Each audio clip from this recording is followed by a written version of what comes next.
மாண்பு உறுப்பினர் நேரு அவர்கள். மாண்புமிகு பேரவைத் தலைவர் அவர்களே, மாண்புமிகு பேரவைத் தலைவர் மிக அருமையாக இந்த சபையை நடத்தி கொண்டிருக்கிறீர்கள். அமைச்சர்கள் பதில் சொல்கிற போது திராவிட முன்னேற்ற கழகத்தை பற்றியும் திமுக தலைவரை பற்றியும் அவர்களுக்கு என்ன மனதில் பட்டதோ அதை சொல்கிறார்கள். நீங்கள் அது தவறு என்று சொல்லி நீக்குகிறீர்கள். ஆனால் நேரடியாக லைவ் போய் கொண்டிருக்கிறது. அந்த காலத்தில் லைவ் வந்து நேரடியாக கண்ட்ரோலில் இருக்கும், பத்திரிகையெல்லாம் வராது. இப்போ நீங்கள் நீக்கினா பத்திரிகைகள் தான் வராது. மேலும் காலையிலிருந்து வனத்துறையை பற்றி அவ்வளவு பெரிய விவாதங்கள் நடைபெற்றது. வனத்துறை அமைச்சர் அப்போது வாயை துறக்கவில்லை. சம்பந்தமே இல்லாமல் பெரிய இருக்கிற எங்களை விட சீனியர் செங்கோட்டையன் எனக்கு முன்னால் சட்டமன்றத்துக்கு வந்தவர். அவருடைய துறையிலே அவர் வந்து தலைவருடைய பெயரை சொல்லி இப்படியெல்லாம் பேசுவது என்ன நியாயம்? அப்படி பேசுகிற போது மீண்டும் இவர்களும் பேசினால் நீங்கள் சபையை எப்படி நடத்த முடியும் என்பதை கேட்டு. இல்லை அது இல்லை. மாண்புமிகு பேரவைத் தலைவர் ஏற்கனவே ஒரு ரூலிங் இருக்குது. இது மாதிரி பல முறைகள் வந்து அமைச்சர்கள் பெயரை முதலமைச்சர் பெயரை சொல்வதன் அடிப்படையில் அம்மையார் காலத்திலிருந்து இரண்டு பக்கம் பல பிரச்சனைகள் வந்த பிற்பாடு ஒரு முடிவெடுத்தார்கள் பேரவைத் தலைவர். அதாவது இன்றைய முதலமைச்சர் மாண்புமிகு முதலமைச்சர் ஏற்கனவே முன்னாள் முதலமைச்சர் என்று தான் சட்டமன்றத்தில் குறிப்பிடவும் பெயரை சொல்லக்கூடாது என்று ஏற்கனவே ரூலிங் இருக்கிறதுங்க. ஆனால் அதை கடைப்பிடிச்சா இந்த பிரச்சனைகள் பாதி அடங்கிடும். அதனால் வந்து மரியாதை குறைவாக இந்த சட்டமன்றம் நடக்கணும். அதனால் அமைச்சர் பெயரை சொல்வதை விட மாண்புமிகு துறை அமைச்சர் என்று சொல்லலாம். அதுவும் குறிப்பாக முதலமைச்சரை விழிக்கிற பொழுதும் சரி, முன்னாள் முதலமைச்சரை விழிக்கிற பொழுது முன்னாள் முதலமைச்சர் என்று தான் விழிக்கிற ரூலிங் இருக்கிறது. அதனால் அப்படி கடைப்பிடிச்சா தான் ஒன்று. இன்னொன்று ஏற்கனவே என்னன்னு கேட்டீங்கன்னாக்கா, ஏதாவது அவசர கருதி உடனே பதில் சொன்னால் தான் அமைச்சர்கள் எழுதணும். ஏன்னா அமைச்சர்கள் வந்து கடைசியாக வந்து பேசுவதற்கு நிறைய வாய்ப்பு உண்டு அவர்களை பொறுத்தளவுக்கு. நேரத்தினால கருதி சொல்கிறேன். நான் எல்லாத்துக்கும் எழுந்து அப்பப்போ பதில் சொல்லணும்னு நினைச்சாக்கா உங்களால் வந்து நேரம் கொடுக்க முடியாது. அதையும் கொஞ்சம் பாருங்கள். மாண்புடைய உறுப்பினுடைய கருத்துக்கள் கவனத்தில் கொள்ளப்படும். மாண்பு அவை முன்னவர் அவர்கள். மாண்பு பேரவைத் தலைவர் அவர்களே, சொல்லிட்டு அப்போ எடுத்தாச்சு.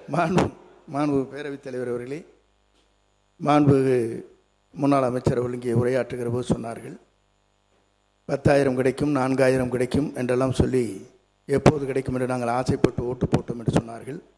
உங்களுக்கு ஓட்டு போடாத காரணமே பட்டா கொடுத்தீர்கள், ஆனால் இடமில்லை என்று தான் மக்கள் கேட்டுக்கொண்டிருக்கிறார். மாண்பு உறுப்பினர்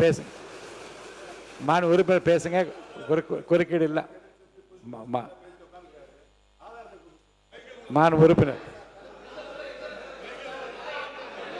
அவை முன்னவர். மாண்பு முன்னாள் முதலமைச்சர் அவர்கள், நீங்கள் பேசுவது அழகாகத்தான் இருக்கிற. ஆதாரம் கேட்டீர்கள். ஆதாரம் எவ்வளவு வேண்டுமானாலும் உங்களிடத்திலே ஒப்படைக்கிறோம். இல்லை எங்கிட்ட ஒப்படைங்க, நான் பார்த்துட்டு அவங்களுக்கு கொடுக்குறேன். இல்லை உங்களிடத்து கொடுத்து அவங்கள்ட்ட கொடுக்க போகிறோம். ஏன்னு சொன்னீங்கன்னா உட்காந்து ஒரே நிமிஷம் அவசரப்படாதீங்க. இல்லை மாண்பு உறுப்பினர் நான் பேச நீங்கள் அப்போ அவை முன்னவர் பேசி முடிக்கட்டும், விடுங்க. அவை முன்னவர் பேசுங்க. மாண்பு பேரவைத் தலைவர் அவர்களே, எங்களிடத்தில் வந்த மனுக்கள் அத்தனை இருக்கிறது. பட்டா கொடுத்துட்டாங்க, இடம் காட்டாது விட்டாங்க, இடம் எங்கே இருக்குன்னு எங்களுக்கு தெரியலன்னு சொன்னாங்க. அவசர கோலத்தில் இறுதியாக உங்களை ஆட்சி முடிகிற போது 1,00,000க்கு மேற்பட்ட பட்டாக்களை நீங்கள் வழங்கினீர்கள். அதற்கான இடங்கள் பல இடங்களிலே கொடுக்கப்படவில்லை என்ற குற்றச்சாட்டில் இருக்கிறது. ஆதாரம் எங்கள் கையிலே இருக்கிறது, உங்களிடத்திலே ஒப்படைக்கிறோம். ஆதாரம். மாண்பு உறுப்பினர் பேசுங்க. இன்னும் குறுக்கீடுகளுக்கு வந்து அதிகமாக இடம் இல்லாமல் நீங்கள் பேசுங்க. இறுதியிலே பதில் சொல்வதற்கு மாண்பு அமைச்சர்கள் வாய்ப்பு தருகிறேன். அது வரைக்கும் மாண்புமிகு தலைவர் அவர்களே, மாண்புமிகு சகோதரர் செங்கோட்டையன் அவர்கள் சொல்லியது போல ஒரு சில இடங்களில் தவறு இருக்கலாம். நாங்கள் கொடுத்தது 27,000 பட்டம், 27 லட்சம் பட்டம். அப்ப தவறுகள்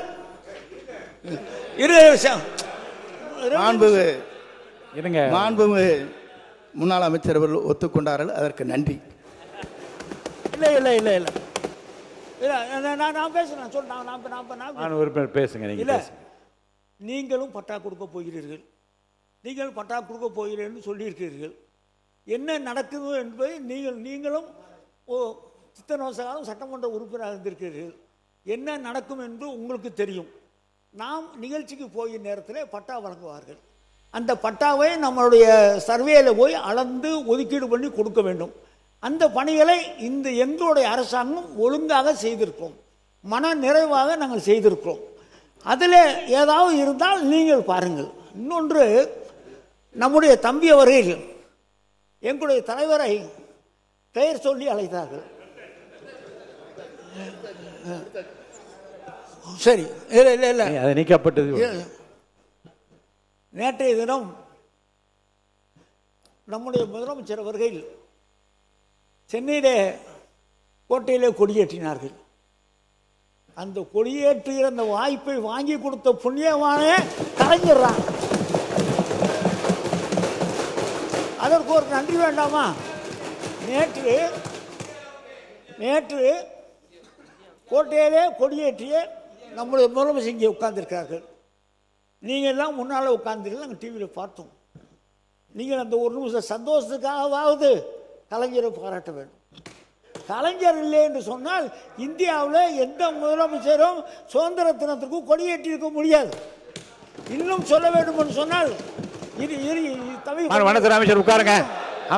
வனத்துறை அமைச்சர் உட்காருங்க. அதுவும் வனத்துறை அமைச்சர் உட்காருங்க. மைக் கொடுக்க வேணாம். அமைச்சர் உட்காருங்க. வனத்துறை அமைச்சர் உட்காருங்க. வனத்துறை அமைச்சர் உட்காருங்க.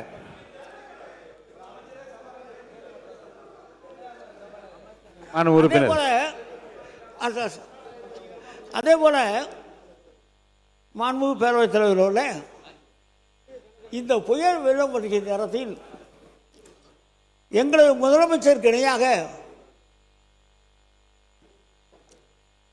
யாராவது பணியாற்ற முடியுமா என்று சொன்னால் நிச்சயமாக முடியாது. எனக்கு ஒரு 50 ஆண்டு கால ஒரு அனுபவம் இருக்கிறது.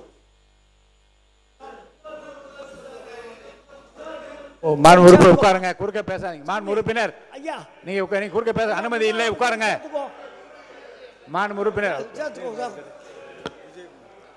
உறுப்பினர் உட்காருங்க.